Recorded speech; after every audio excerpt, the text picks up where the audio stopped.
You're listening to IRN, the Inception Radio Network, Chicago, Illinois.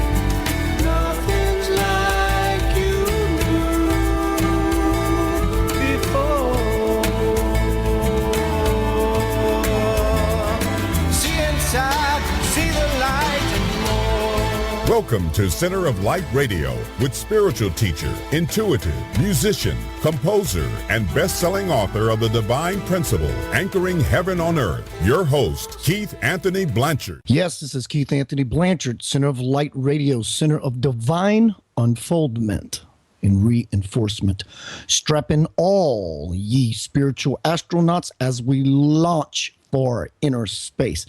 Today, I want to dedicate this show to a dear friend of mine's wife, my brother Pro Fundity in the chat room. I want to dedicate the energy and the power and my passion and my love and all the beautiful energy that's going to come through Center of Light today. I want to dedicate this to Kathy, Native Earth Lady, also known as. This is my gift to you, brother, and the importance you are to me. And you're always being here and your support for my work. So there you go, Kathy, just for you. Some news here about Swamji, God Realized Man, coming on Center of Light Radio in August. It just has been confirmed that we will, if everything aligns right, I did get permission to do a live video broadcast of my interview with Swamji Viswayogi, God Realized Man from India. I've interviewed him in the past, and he is the real deal. And you can bet I'm going to use this opportunity, this platform, to ask all the questions as the spokesperson, I guess you can say, for everyone. And I'm going to do a lot of meditation around these questions because I want to find that which is most important, that which is most crucial for our evolution and the place that we sit on planet Earth today, to make the changes accordingly so we can become effective. So we can become effective in helping humanity grow and get out of this quagmire, which seems to be so present at this time in our evolution. Also, I'm still waiting to get the feedback from Nucleus 8, my alien-human hybrid friend. I'm sure he's going to give me that information soon. And, if you've returned to the Center of Light, if you've heard this show before, you've probably heard me mention his name here or there, probably because about getting him on the show, or if you heard my very first broadcast here at Inception Radio. This is a very real experience that happened for me for 4 years, hanging out with this cat, able to do things to me, in front of me, through me, while I'm in a full-blown state of waking consciousness. What an amazing show that will be if we can get him to agree to it. Nucleus 8 is head of security, 27,000 light years, a planetary station. He's head of security of this quadrant of our galaxy. You can check out the first interview. Go to centeroflightradio.com and go to the archives to hear that amazing broadcast. Make sure, again, go to Center of Light Radio website. You do that at centeroflightradio.com. You hear all my past shows. You find links there to KeithAnthonyBlanchard.com, where you jump seat. You can check out all my creative works, my books, Do What You Love, the movie about my life, which is really about your life, empowering you with the tools that you need, so you can use those very things and create the life that you desire, the life that you deserve, the life you were born to live, bringing passion into your life, creating peace in your household. If everyone would do this, peace could sprout throughout the world in no time, because everybody is focused on their joy and doing those things that they just really get a kick out of. Let's see. Notes, always notes. I like to be a little prepared, but I like to leave some wiggle room. Let's see. Here we go. If you want to call into the show, I saw some people in the chat room ask about that. Make sure you dial 888-919-2355. That's 888-919-2355. Remember, if you're not at home and you're not by a computer and you want to hear your favorite show, you can go to the App Store on your phone and download the Inception Radio Network app for free. Everything is right there at your fingertips. Chat room, listen, live links, news, podcasts, much, much more. There are many ways to connect to Center of Light Radio and Inception Radio Network for sure. Let's see. Center of Light Radio and Inception Radio Network would like to welcome aboard Professor Eric R. Williams with his show Psychology's Outer Limits. On June 7th, I think that happened sometime a couple weeks ago. And also Patricia Baker with her new show, Supernatural Girls. Now it's time to get down to Center of Light Radio business. On the Center of Light today, my guest is going to be Susannah Furr, and we will be discussing meditation. Tune in and power up. This can be a life-changing show for you. In my 3 years of being in radio with a spiritual platform, I never consider, I just haven't had happen, an interview on the topic of meditation. Shame on me for that. Let's get down to business and find out exactly what is meditation.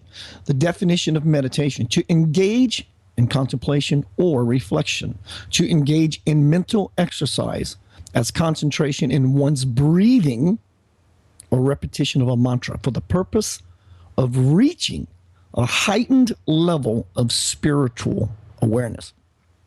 To focus one's thoughts on, reflect on, or ponder over.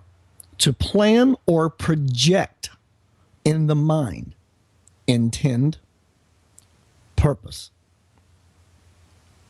When I first got on my spiritual path some years ago and introduced to the idea of meditation, I would meditate 3 times a day.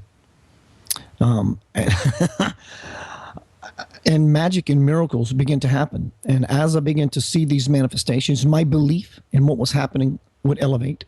And so therefore the manifestations would elevate and get bigger and happen faster. And then my conviction would elevate from that reflection. And this became an ongoing expansive period for me. Make sure you go to KeithAnthonyBlanchard.com and download the free Anchoring Heaven on Earth audio meditation. Check it out. It's done by myself. There's some really cool music. I do suggest headphones for the panning effects that happen, some subliminals that happen, all positive. You can hear them also. There's no worries there. As I said, today's show is a life-changing show. If you happen to be in a place where you're somewhat stuck, heck, if you're a master or you're working towards your mastership, meditation is the key. Something that came to me right before the show that I feel is very, very important, that'll set up the tone, and we're going to get to my guest here very, very shortly. I think the first word a child should learn is not mommy or daddy. It should be meditation. The first discipline a child should be taught is meditation. For doing so, young children would never lose their connection to Source or God. That happens over a period as one is inundated with thoughts of limitation and separation from the outside world. They would stay connected as they are when they first come into the body. If this can be done, world peace would happen in just one generation. Meditation is such an important discipline to better one's life, to bring about the joy, peace, and bliss all human beings were born to experience while residing upon the earth.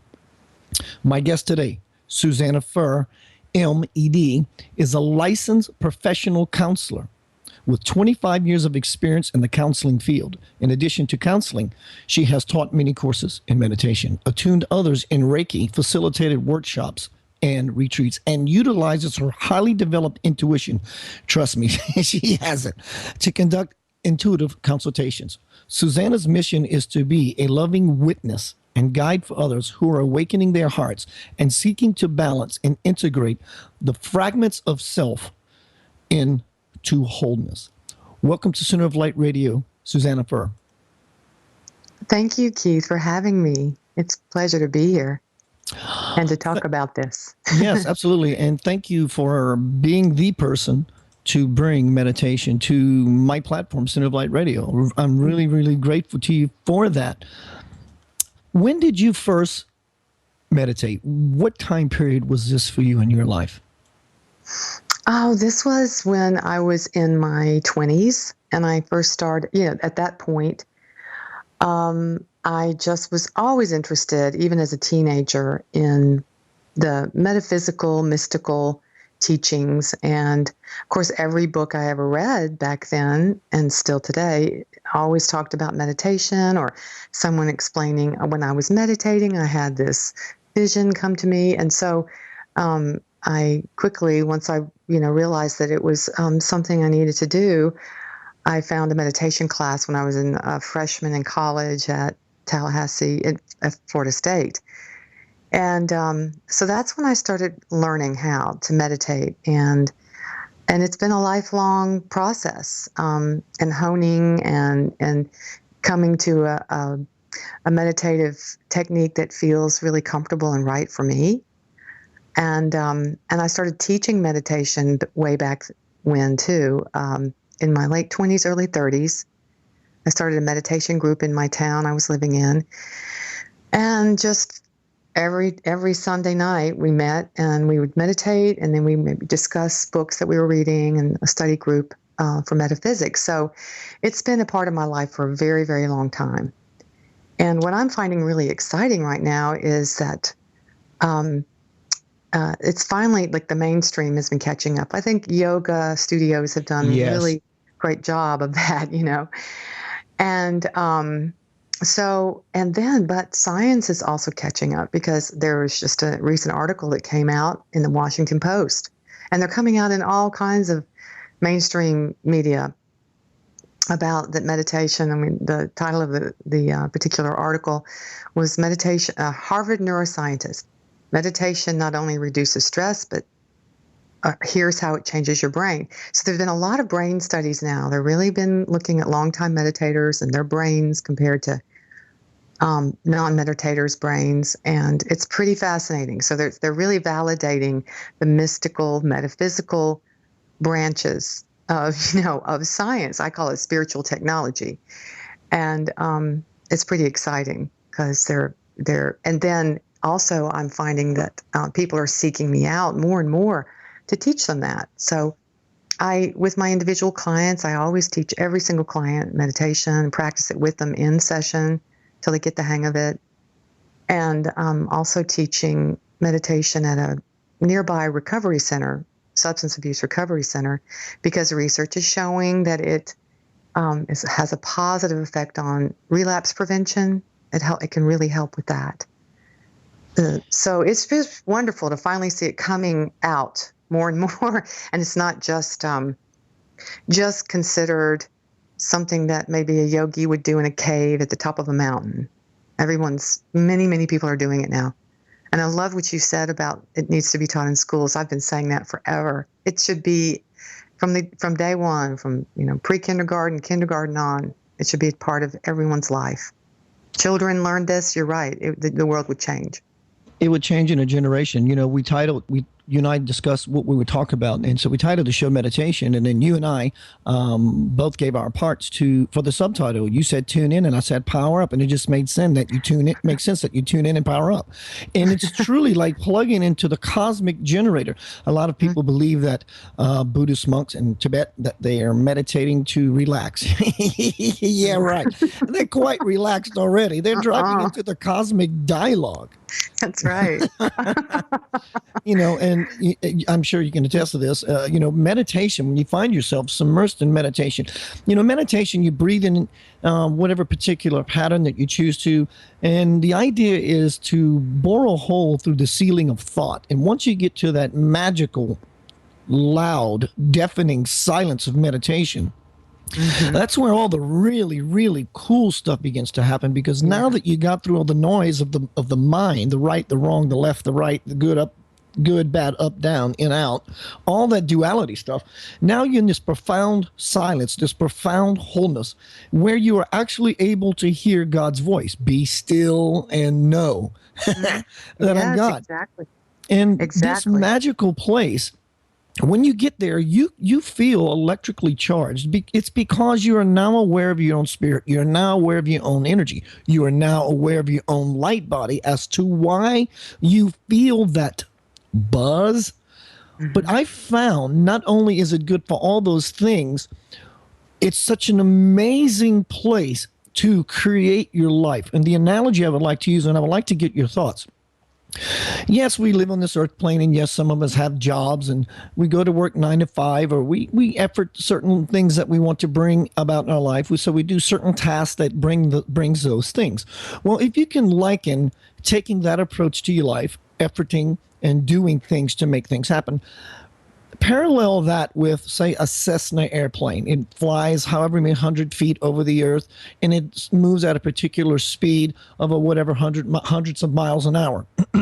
And yes, you cover a certain amount of distance in a certain amount of time. Now, meditation would be likened to getting into the space shuttle and getting into an altitude that is just way above the earth, getting, quote, high, and you can still travel at the same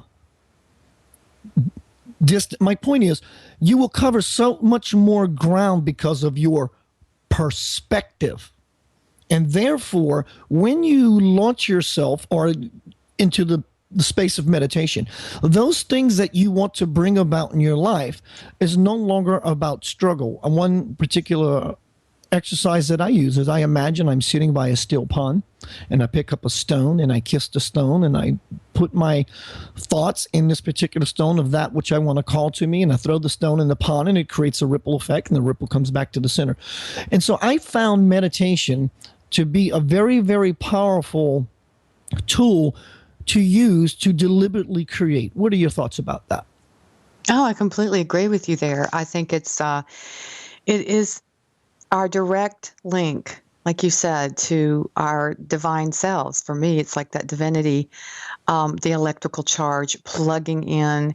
You know, when we so much of the time we're like human doing. We're not human beings. We're humans doing, and by that I mean we don't have our. If you had like just something that you plug into the wall, it's unplugged, and we're running around, and we're not recharging our batteries or recharging our batteries like we would for a cell phone. And so the act of sitting down, the intention of being quiet and still and focusing on the breath. I'll go into more like mindfulness if you want me to, and just being with that and letting the thoughts. Let me just put out here that there's a common misperception about meditation. And when I teach it, so many people, it's inevitable, even if I say in the beginning, don't try to resist your thoughts, don't try to push them away, because that's too much effort and you're trying too hard. People inevitably still do that because they hear, these stories that we're talking about how you reach a place of utter stillness and quiet, and that you hear the voice of God. And so people are so impatient to get there, and they're expecting to get that immediately. Some people do, but I'd say the majority of people don't, because it's learning how to focus, and learning how to focus is just flexing that focus muscle in our ability to concentrate, just like we would not expect that our first trip to the gym would result in these amazing biceps. We have to work at it, and we have to do it every day. And it's the same thing. We have to learn how to focus our attention on one single thing, like the breath. And the breath is so easy to focus on, or the perfect thing to focus on, because it's so present moment. We're always breathing. God breathed life into man. Yeah, we're always breathing unless we're dead, right? As long as we're in a body. And then you're on the other side for sure. That's exactly. So what I tell people is, try not to have high expectations, and don't expect immediately that you're just going to be in this still place, because initially, like you were saying earlier, that the thoughts are going to, there's just going to be this, like a radio just constantly playing. And it's kind of hysterical, it's kind of funny at times, that the thoughts that will start generating. But the whole point is that when you keep focusing on the breath, and then you refocus on the breath after after your attention's wandered off into thinking, then you refocus on the breath again. The attention wanders off into thinking, you refocus. That's meditation. That's the practice, is always coming back to the moment with your breath. And the breath is the anchor in the present moment. And the other thing about, and I'm speaking mindfulness in particular meditation right now, the other thing about it is that you're paying attention that particular way to the breath, focusing on that in the present moment. And the very next key is with non-judgment. And what we find is that when we meditate and we watch our thoughts, we start to develop this observer, this very fair witness that has no judgment toward anything, which is very key to a happy life, happy, joyful life, is stop judging ourselves and other people. And once that happens, we're just being in the moment, just breathing, staying with the practice. And then we start to observe that our thoughts will be, it's sort of like a radio playing in the other room. You might hear some negative things coming out of it. And then you refocus. I'm in this room, I'm breathing. Those thoughts just are in the background. Eventually you reach that stillness. Not everybody can get there right away. And I try to tell that to people so they don't become discouraged if after 2 weeks of meditating, they haven't reached that stillness. I mean, some people don't reach that place of complete silence for years of meditating. And that's okay, because the whole point is they're also, once they realize that just that exercise of focusing the mind is what it does, is it grows, as the scientists are discovering, neuroscientists are finding out, it grows very important parts, the gray matter in very important parts of our brain, and shrinks the gray matter in parts of our brain that are related to too much stress, like the amygdala. That part of the brain actually decreases in matter the more one meditates, which is good, because then we're not putting out, unless we need to, immediately have that adrenaline because there is truly a life-threatening situation happening. But for most part, that's not the case. And in our modern world, our amygdalas are way too active, the part of our brain that the fight, flight, freeze response. It's way too active. And that's why there's so much stress-related disease and disorders, because of the too much activity there. So the meditation actually grows the gray matter in the neocortex, the higher mind, the part of our minds where we make decisions and and stimulates compassion and empathy and joy and decreases depression. I mean, it's amazing what it actually does. So, and then the icing on the cake is one day having that experience you were talking about, Keith, of complete silence and going into that emptiness, which is really not empty but full, and you know what I'm talking about. Mm. So it's pretty exciting what's happening now, and that people are really turning on to it and realizing that we've been walking around automatic pilot. Really, I call it being asleep. I kind of think also that the zombie movies that have been coming out are sort of a way of reflecting that people we're just not plugged in and awake and aware that we're such powerful beings. And the way we connect with our power is through sitting still, concentrating, focusing on the breath, letting go of judgment and just watching what comes and goes and letting things flow through instead of getting caught up in the stories in our mind that creates such stress. Something else that meditation will do for you. Swamiji Viswayogi, that's going to be here in Center of Light really soon in August. God realized man knows exactly what we're talking about right now. If he chose to project his consciousness here, he can repeat it back to you. Point is, he spent 21 years in meditation to Lord Dattatreya.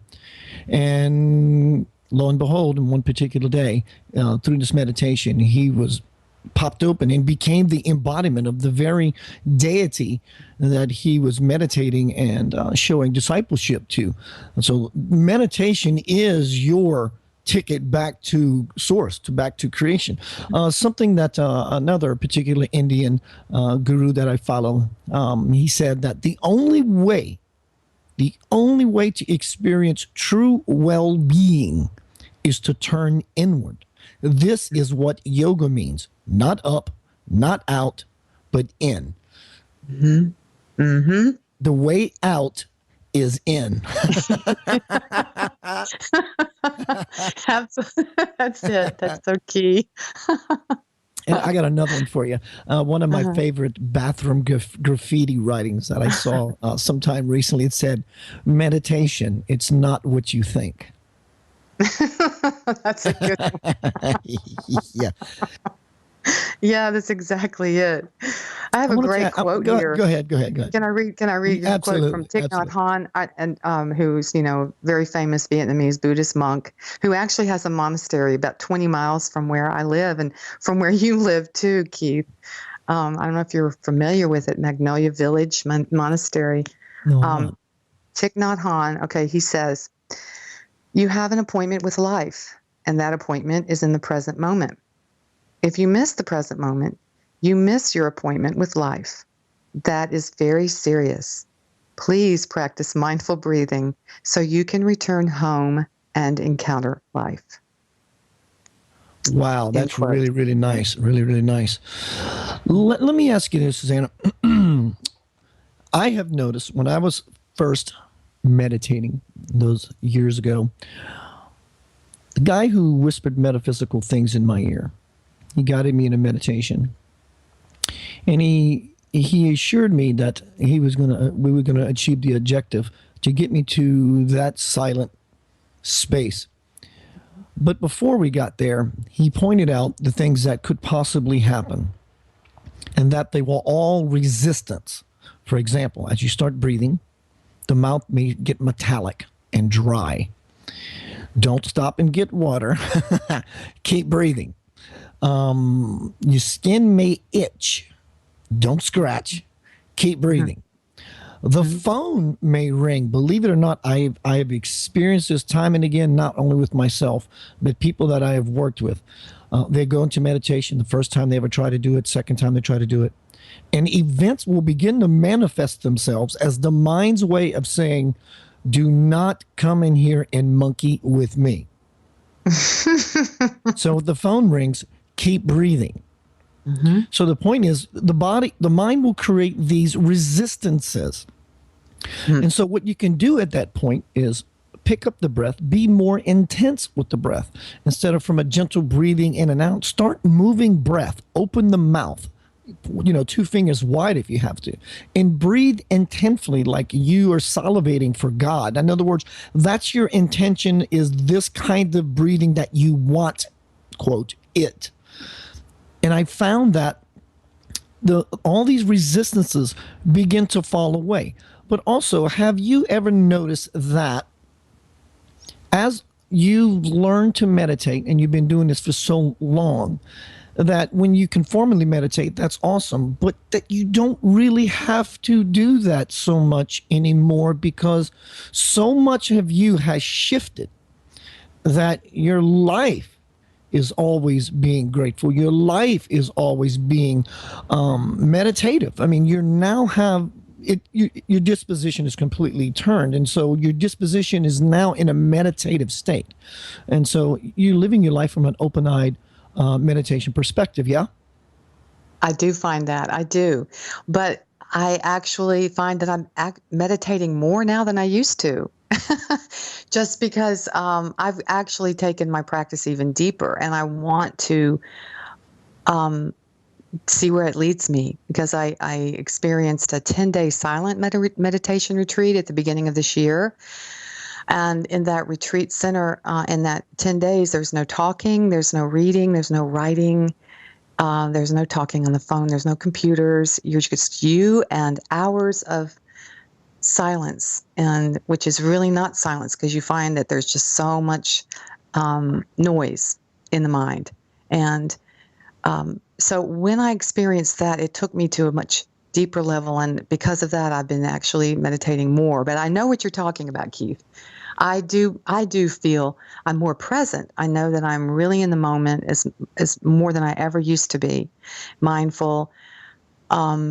aware of what's going on, way more intuitive, all those years of meditation and being in a mindful frame of reference for my life, just like the antenna, your ability to tune in to all kinds of different levels and dimensions increases. So yes, I mean, I feel like life is a meditation. But it just because you asked me, I'm going to have to tell you the truth. I really am doing it more just because it's a different technique that I learned at that retreat, and I want to know where it's going to take me. It's pretty amazing, actually. Yeah, So. I understand. Your life may be meditative because you've been meditating for so long. There is something to be said for sitting down or however you choose to meditate and plugging into the cosmic generator. One, you have the benefits of the body, you have the benefits of the mind, the benefits of the spirit. You can astral travel. You can use the meditation to create those things that you want to bring in your life. There's so many benefits. You take miles off of your spiritual journey. Your awareness begins to span. Magic begins to happen in your life. The number to call in today is 888-919-2355, 888-919-2355. And my guest today, Susannah Furr, and we are speaking about meditation. Tune in and power up. Susannah, would you please give out your contact information to the listening audience of Center of Light Radio so they can find out more about you and your fantastic work? Thank you. Yes. Well, I have a website. It's it's the words Now Awake Now. So it's spelled NOWAWAKENOW.com. And so you can go to my website, and there you can learn how to contact me. My email would be Susannah, SUSANNAH, at nowawakenow.com. I also have a Facebook page, Now Awake Now. And you can find out how to reach me by phone if you go to my website. And I would one of the things that I love to do is actually guided meditations, which is different from what I was talking about, my own practice, but of sitting silent and just watching the breath. But a guided meditation, as Keith, and many of the listeners know, is where you're listening to a CD and you're being directed on what to do next, and how to breathe and what to visualize. So I do sometimes still I do guided imagery meditations, specifically for people who are asking for me to tune into them intuitively, and just be able to help them listen as they listen to the CD over and over and use it as a meditation. It helps them to kind of unlock some things that are maybe blocked inside themselves, and to release certain fears and strengthen what they already have as a gift and a talent. So I do that as well. And welcome contact with any and all of you. It would be great to discuss this and to answer questions or your comments about meditation or about anything else that comes up. I'm glad you brought that up. People always ask me, how do you meditate? Well, YouTube comes along and says, we're going to make it really easy for you. If you don't go to, which you should, go to my site and download, it's free, Anchoring Heaven on Earth Meditation, as well as make contact with Susannah about her work. If in the moment you need something right now because you're about to go to bed, YouTube has tons of meditations there. There are guided meditations. There's some chanting stuff, something that takes your thoughts away from the world. And something I did want to bring up and ask you is often people, another form of resistance, will say it's difficult for me to meditate. One, because you introduce that word. Of course it is. But I understand the idea. It can be difficult because there's so many sounds outside. The guy cutting grass, the phone rings, or whatever may be going on external from you. But that's actually a benefit because of contrast. If you're hearing all this noise on the outside of you, it does give you a focal point of what true silence is, because you're the one that is observing the outside noise because of your silence. So you're actually on the mark by raising such a question. Mm-hmm. I totally get that. Yeah, I sometimes what I say to people is if I'm leading a meditation and let's say there's a loud noise happening outside the building we're in, I'll just say whatever sounds you hear, translate that and to see them as just sound waves. They're moving through the this room and through the area, and see if you can, instead of having any reaction to the sound, because that's what we'll do is we'll hear something, we'll immediately label it as an unpleasant noise, and then we're judging it. There we go, judging something. And so I just say it's just a sound wave, just like it's like if you were to feel a breeze on your skin. Okay, that's just breeze on your skin.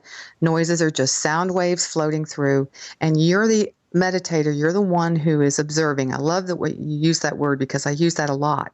You're the one observing everything that passes through your awareness without resisting it and without attaching to it. And there you go much deeper into that, flexing the muscle of becoming the observer. Instead of being the thinker, you are the one who observes thoughts. So it's just for anything. It could be any sensory input that comes in that one becomes aware of. It can take you deeper into the meditation, just like you were saying. So how does one meditate? What is an idea, an example of someone who may be getting a meditative practice? How can they go about it? Well, I would start with just finding a comfortable chair to sit in. I wouldn't recommend lying down because it's too easy to fall asleep then. Yes, Especially if one is because you're slowing your brainwave at frequency. So if you start to go into from the beta level, which is waking consciousness, into alpha, which is you're still awake, but your body is relaxing.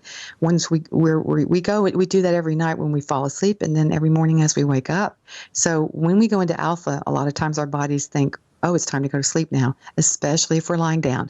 So I recommend you sit comfortably in a chair or on a mat or pillow on the floor, you're keeping your back straight and your arms are relaxed in your lap. And then just to close the eyes and begin to focus all the attention on the breath, turning your mind toward noticing the breath. And then you let your breathing do its own thing. Now, the kind that I'm telling now is just a mindfulness meditation, okay? So you just let the breath and the body breathe itself, because it does. We do not normally think about our breath or focus on it. So when we focus our attention on the breath, we're basically focusing on a function of the body that happens naturally without us having to pay attention to it. Now we're bringing all our attention to that, and we just notice the sensations of breathing as it flows in through the nostrils and as it flows out. Or we can notice the expansion of our rib cage, and our bellies will expand on the in-breath and contract on the out-breath. And we're not trying to control the breath. We're just letting the body breathe itself. So sometimes the breaths will be long and deep, and other times they'll be short and shallow, and we're just observing it. And then simply from here, what's going to happen is the mind will want to wander. Attention wants to wander away, which is another form of resistance. And usually it'll wander off into thinking about something. So once we've realized our attention has wandered away from the breath, we just gently bring it back to the breath again, over and over again, without judgment towards ourselves and toward the practice. And sit there and do that for, I recommend 20 to 30 minutes. I personally do it for an hour, but some people have to work their way up to that. And even if only a person can only make time in a particularly busy day for 5 to 10 minutes, that is great. Just as long as there's that focus, as long as there's that just turning the attention to the breath and letting the thoughts fade into the background. Now, we're not pushing thoughts away and we're not attaching to the thoughts. But when we find that we have attached to thoughts, that means we started to think. Then we come back to the breath and let it go. I like to use the out breath to just release that attachment. just let go of whatever the thought was, and then return to just being and observing that wonderful sensation of breathing in and breathing out and just being still. And that's what I would start with if you're brand new at this, or even if you're not. I mean, if it's, if you're a master, like you said, if you've been doing this is such a complex, such a simple sounding thing, but a very complex thing to do. It's infinite because, what lies within us all is infinity. Everything is possible in there. Like I read earlier from Sadhguru, he said the only way out is in.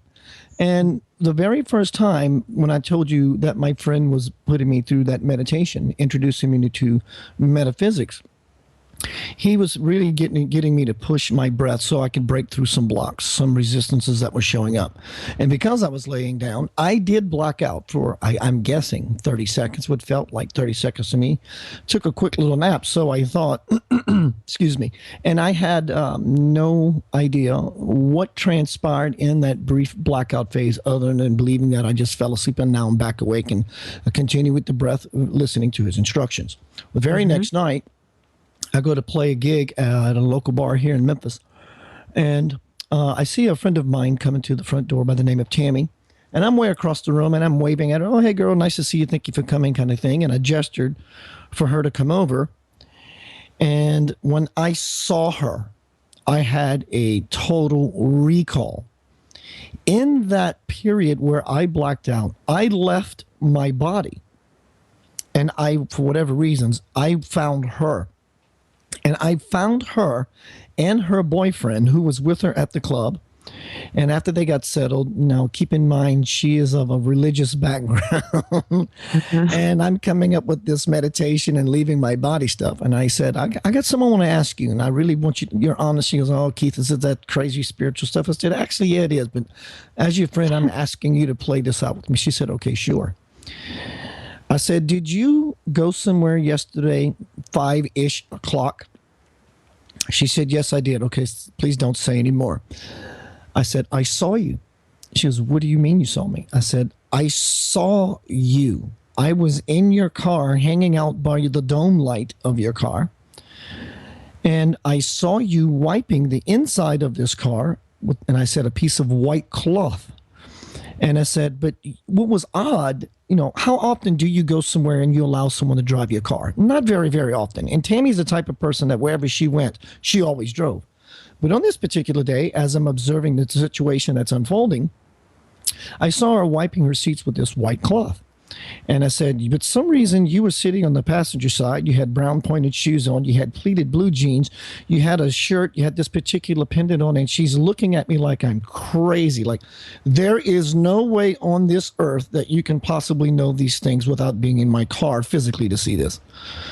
I saw the whole thing, and come to find out, they went to the mall the night before. She left her window down, so it rained in her car. She said, Keith, the towel's still in my back seat. She wiped it with a white towel. She threw the towel in the back seat. Her boyfriend, Philip, sitting next to her in the club, was driving. So the point is, through meditation, there are so many benefits for those who like to astral travel. Meditation is your rocket fuel. Yes. Yes. And, think about it, Keith. I mean, haven't we always heard our whole lives that we only use, 10% of our brain? Well, it's because we weren't taught, and generations of, especially in the Western world, were not taught, maybe on purpose not taught, this very key to unlocking the door of the whole cosmos within ourselves.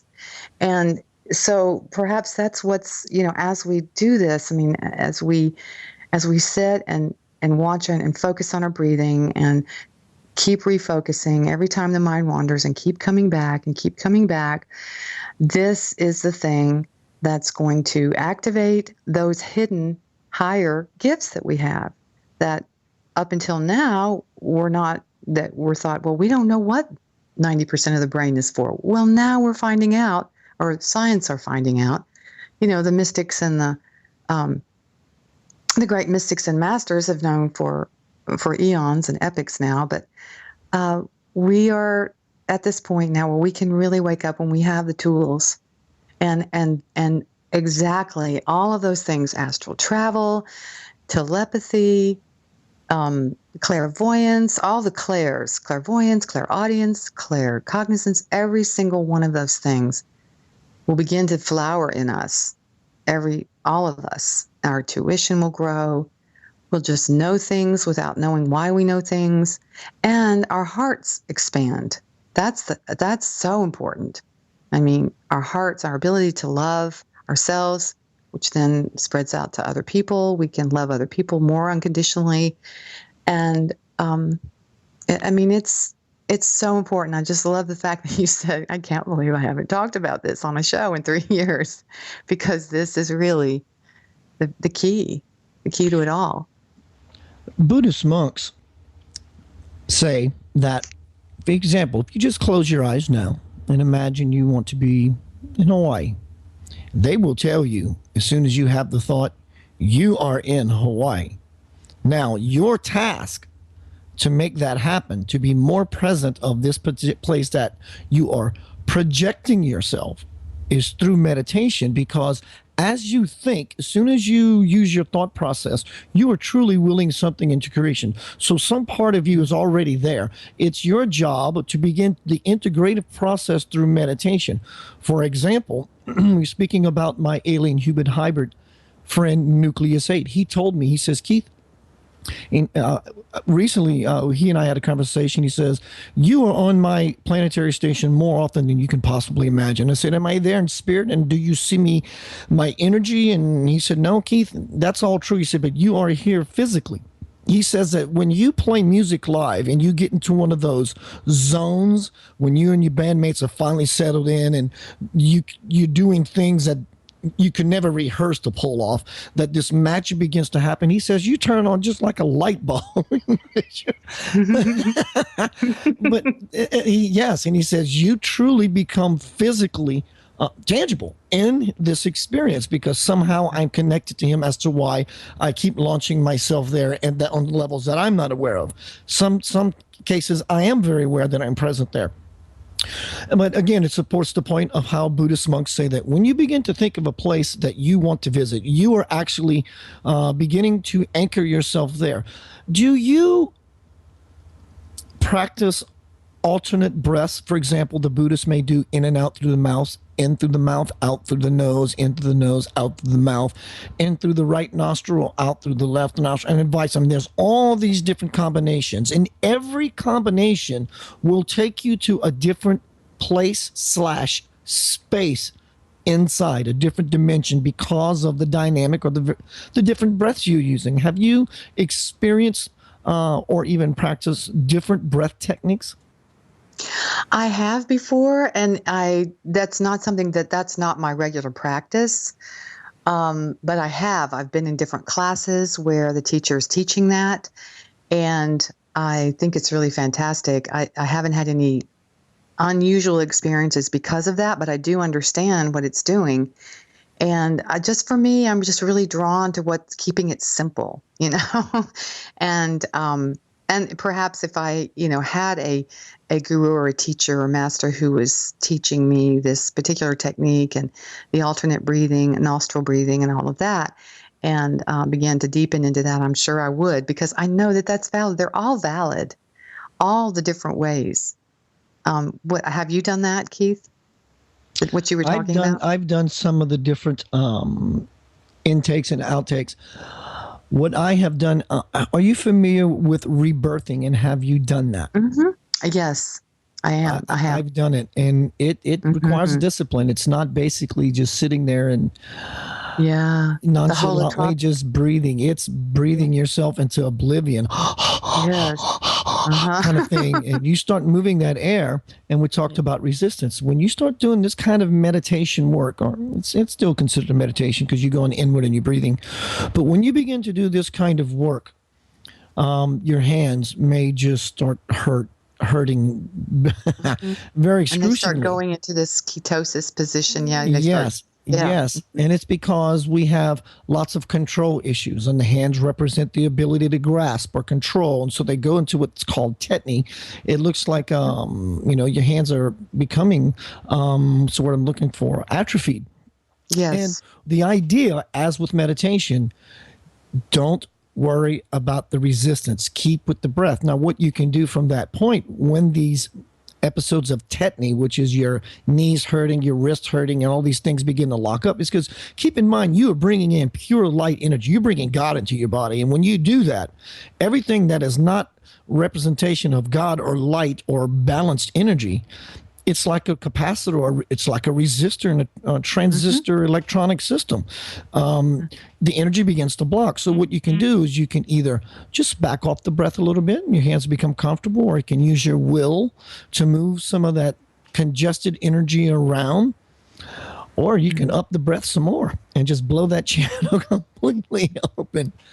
But after about 10 minutes of that kind of breath, serious breathing, and really opening that mouth and getting at it, your body literally takes over the breath. It becomes automatic, and you get to sit back. And you do this for about an hour and a half. And when you're done, the level of bliss that you are left in is truly divine. And I recommend having a partner with you so that someone can be sort of just with you. And plus, I know the kind that I've done, the holotropic breath work, is they played really loud and amazing music in the background. I mean, right there, so that kind of it stimulates and evokes. You know, music, of course, is so evocative. These different processes. So exactly what. That's a whole other show right there. Somebody, talking about holotropic breath work and rebirthing, because that's very healing. What I wanted to say really quick, Keith, is the resistance of sitting still and watching the breath and being the observer and keep refocusing back on the present moment with the breath without judgment. Is the resistance is the ego mind. The mind, our egos have to feel like they have an identity. The ego has to be wrapped around an identity. And so the ego is really our ego mind is what resists this, because it knows instinctively that it means the changing and transforming of our identity. And that's always, people, we don't like change. It's really the ego that doesn't want change. The ego wants everything predictable. We want it to be as it should be. And so any kind of change, any kind of transformation within ourselves is going to be resisted by that. So like you said, just stay with it. It's not this particular way that I'm teaching is not it's a very gentle way. Let's put it that way. It's very gentle, very simple, but very profound. And of all the different kinds that I've done throughout my life, to return to the most simple, basic thing has been the best thing for me. And just because I realized, oh my gosh, that's really the key. That all along, the very simple has been the key to it. And I've gone all around and done all this really crazy, wonderful, fantastic stuff, like the holotropic breath work. I love that, and I would do it again. All these different things that are sort of would be like a hallucinogenic journey. I mean, we can actually do that sitting there very simply, breathing normally, and watching it. Eventually, these things happen, and our gifts expand exponentially. Yeah, it's always about getting back to basics, because basics is the foundation. If you build a house and your foundation is not level, or whatever the situation may be, your whole house is is vulnerable to collapse. So for me, meditation should be everyone's foundation. It's back to the basics. It's simple, but it's very, very expansive. If you use meditation, let's say you're approaching meditation because you want to learn to relax because your life is stressful. It will do that, but also you will be receiving benefits, even though if you really don't care about the other benefits and you're using it just for relaxation, those benefits will happen regardless. So you don't really have to meditate with becoming spiritual mindset and trying to have a goal. Your goal is the breath, and the breath will create the results, and the results will speak for themselves, and the fruit will speak for itself. You will know them by the fruit. And people will ask, what are you doing in your life that you seem so calm when all I've ever known you was to be just sporadic and nervous and afraid and all these other things. But meditation is home. It's our home base, really, isn't it? Mm-hmm. It certainly is. It takes us home. Yeah. I love that. What is coming down the pike for Susannah Furr? Oh, let's see. Well, I don't have any major project. I'm kind of at a point of opening there's a lot of spiritual growth happening in me right now because I'm involved in different spiritual groups that I've been studying with and studying different spiritual technologies. It's too much to go into right now, but so I just feel like there's more and more awakening, more and more connection, and I'm learning how to be more and more present and in the moment, and out of the stories in my mind that create the illusion that I'm separate from life and from others. And so I feel like this a really big breakthrough is happening for me right now. I can't put it into words very well at this point, but it's pretty exciting. And I think it's really a direct result of all the meditating I've been doing. I can feel things cooking, you know what I'm saying? And so, but I'm very, actually, what I do in my daily life is I'm very, I have a pretty thriving private practice for psychotherapy. And I also do intuitive readings and make meditation tapes for people or CDs or MP3s. And guys, just following the call of my heart here. So that's what I did when you asked me to be on the show. It's like, of course, yes. Just love spending time with you, Keith. This is fun. You're awesome. Can you leave us with a final thought? Welcome home to your heart and to the center of your being, where Creator, where the divine resides, by simply sitting still and breathing in and out. Welcome home. Everyone, Susannah Furr, my guest here on Center of Light Radio. Susannah, thank you. You're welcome. Thank you so much for having me on, Keith. That door swings open to you anytime. Yeah, one of these days I'm going to get up there and see you in one of your clubs performing. I want to see that. It's going to be loud. Maybe I can ride with you to go visit the alien hybrid guy, you know? Yeah, he's... with on your music. That's what I mean, like, ride with you. Oh, sure. Yeah. Hey, we can actually set that up. I'll let you know where I'm going to be. Oh, well, you don't have to know where I'm at, but I'm going to let you know that I'm going to be playing on a particular night. If we start at 9:00, I'll know that I'll start settling in as far as getting into that zone, that meditative zone where magic just happens, probably 20, 30 minutes into this first set. And then you can start your meditation and we can meet there. And maybe we can join forces and with the intentions of making contact with Nucleus 8. And we can give him the heads up to let him know that we'll be doing that. And he can use some of his 6-dimensional multi-awareness.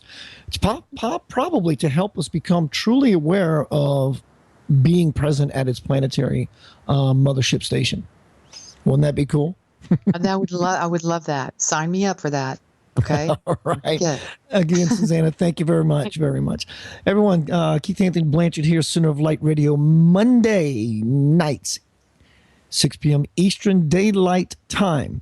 I will be behind this microphone interviewing the most amazing guests, enlightened beings, people who walk the talk. They have done the work. They have done the meditative work.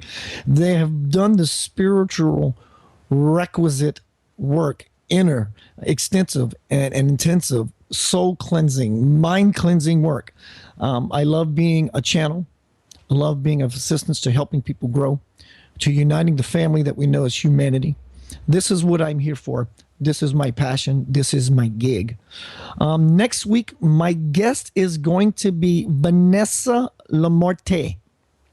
Very young, beautiful woman, and she is on fire. She's connected to many, many different star civilizations, many different beings throughout the cosmos.